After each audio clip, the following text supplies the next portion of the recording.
பிரியமானவர்களே, இயேசு கிறிஸ்துவின் நாமத்தினாலே இந்த நாளிலும் கூட உங்களை நான் வாழ்த்தி ஆசீர்வதிக்கிறேன். இந்த நாளிலும் கிறிஸ்துவின் இனிமையான வாசனை நம்மளிலிருந்து வெளிப்படுத்துவதற்குரிய காரியங்களை குறித்து நாம் பார்த்து கொண்டிருக்கிறோம். இன்றைக்கும் தேவன் நமக்கு அருளும் தாளந்தை கிருபையை குறித்து நாம் அசதியாக இருக்கக்கூடாது. அந்த தாளந்துகளை பயன்படுத்தும் போது நம் மூலம் கிறிஸ்துவின் வாசனை வீச செய்கிறோம். வேதத்தில் நீங்கள் பார்ப்பீர்கள் என்றால் ரோமர் 12ஆம் அதிகாரம் அதில் 6, 7, 8 வசனங்களை வாசிப்பீர்கள் என்றால், நமக்கு அருளப்பட்ட கிருபையின்படியே நம்ம வெவ்வேறான வரங்கள் உள்ளவர்களா ஆனபடியினாலே நம்மில் தீர்க்க தரிசனம் சொல்லுகிற வரத்தையுடையவன் விசுவாச பிரமாணத்திற்கு ஏற்றதாக சொல்ல கடவன். ஊழியம் செய்கிறவன் ஊழியத்திலும், போதிக்கிறவன் போதிக்கிறதிலும், புத்தி சொல்லுகிறதிலும் தரித்திருக்க கடவன். பகிர்ந்து கொடுக்கிறவன் வஞ்சனை இல்லாமல் கொடுக்க கடவன். முதலாளியானவன் ஜாக்கிரதையா இருக்க கடவன். இரக்கம் செய்கிறவன் உற்சாகத்துடனே செய்ய கடவன். ஆமேன், அல்லேலூயா. இந்த வேத வசனத்தை நீங்கள் வாசிக்கும் பொழுது நம்மளை கொண்டு கிறிஸ்து அவரை வெளிப்படுத்தும்படியாக, நம்மிலிருந்து அவருடைய வாசனை உலகம் முழுவதும் வெளிப்படும்படியாக சொல்லப்பட்டிருக்கிறது. உங்களுக்கு எல்லாருக்கும் தெரியும், பண்டித ரமாபாய் அவர்களே. இந்த ரமாபாய் கர்த்தராகிய இயேசு கிறிஸ்துவின் சுவிசேஷத்திற்கு கிடைத்த ஒரு ஒப்பற்ற பரிசு. ஆங்கிலத்தில் அவரை ட்ராஃபீஸ் ஆஃப் கிரேஸ் என்று வரலாற்றில் சொல்கிறார்கள். இன்றைக்கும் இந்த ரமாபாய் பார்த்தீர்கள் என்றால், இயேசு கிறிஸ்துவை தன்னுடைய வாழ்க்கையில் மிக ஆழமாக ருசித்தவர், அனுபவித்தவர், அறிந்து கொண்டவர். மூன்றாவதாக அவருடைய எல்லா செயல்களும் உலகமே அவர் போற்றியது. ரமாபாய் தன்னுடைய வாழ்நாளில் நம்முடைய நாட்டில் மட்டுமின்றி உலகம் முழுவதும் அறியப்பட்டிருந்தார். இவர் நவீன இந்தியாவில் தோன்றிய ஒரு ஒப்பற்ற கிறிஸ்துவ தலைவர் மட்டுமின்றி தேச தலைவருமானவர். ஆமேன். தன்னலமற்ற சேவையில் நம் நாட்டு மக்களுக்காக, குறிப்பாக இளம் பெண்கள் நல்வாழ்வுக்காக தன்னை பொது வாழ்வில் ஈடுபடுத்திக் கொண்டவர் என்று உங்களுக்கு தெரியும். சிறந்த கிறிஸ்தவ பக்தி தன்னுடைய வாழ்க்கையிலும் ஊழியத்திலும் வெளிப்படுத்தியவர். அதோடு மிகுந்த சாந்தமும் மனத்தாழ்மையும் கொண்டவர். தான் கர்த்தரால் மற்றவர்களின் அதாவது நன்மைக்காக தெரிந்து கொண்ட பாத்திரம் என்பதை அறிந்து அதிநிமித்தம் மிகுந்த மகிழ்ச்சியுடன் கிறிஸ்துவுக்கு தொண்டாற்றியவர். ரமாபாய் மக்களின் பார்வைக்கு ஒரு அற்பமான பெண்ணாக காணப்பட்ட போதிலும், இதை நீங்கள் கவனமாக கேட்க வேண்டும்.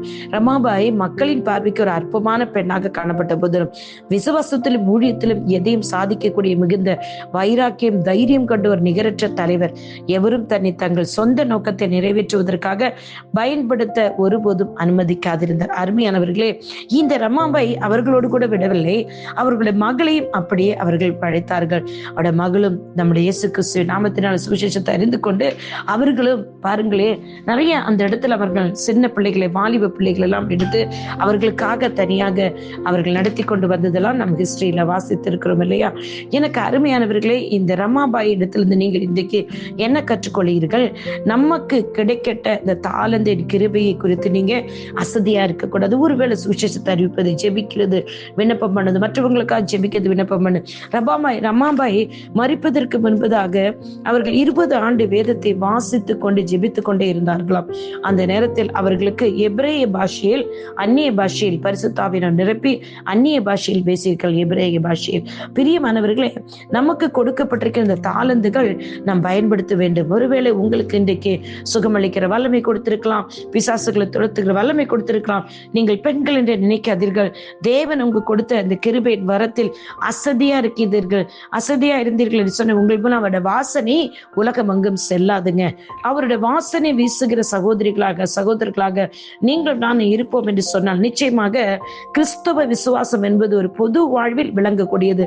பொதுவான வாழ்க்கையில் எல்லாருக்கும் உடையதுங்க நம்முடைய வாழ்க்கை. அதாவது வாசனை வீச, அந்த வாசனை அடைத்து வைக்க கூடாது, எல்லா ஜனங்களுக்கு போக வேண்டியது, பொதுமக்கள் காணக்கூடியது, உலகத்தில் வாழ்ந்து காட்ட வேண்டியவர்கள் தான் கிறிஸ்தவர்கள் என்று சொல்லி பார்க்கிறோம். நாம் உலகத்திற்கு உப்பாகவும் மத்தேயு 5:13 சொல்றது இல்லவா?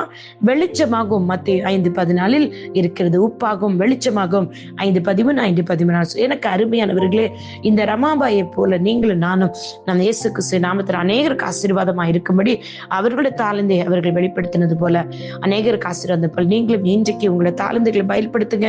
கர்த்தர் உங்கள் மூலம் அவருடைய வாசனை, அந்த வாசனை நற்கந்தமாகும். நற்கந்தம் ஜீவ வாழ்க்கை கொடுக்கிற ஜீவ சுவாசமாக மற்றவர்கள் நுகர்ந்து கொண்டு பிழைக்கும்படியாக கிறிஸ்துவுக்குள் இருந்தவர்கள் பிழைக்கும்படியாக உங்களை அர்ப்பணிங்கள், ஒப்பு கொடுங்க. பெண்கள் வேதாகமத்தை கற்றுக்கொள்ள ஆர்வத்தை காட்டுங்கள். எங்களுடைய எல்பத்தேல் இன்டர்நேஷனல் பைபிள் காலேஜில் உங்களுக்கு சேர்ந்து படிக்க விருப்பம் இருந்தால் சிடிஹெச், டிடிஹெச், பிடிஹெச் எல்லாமே கற்றுக் கொடுக்கிறோம்.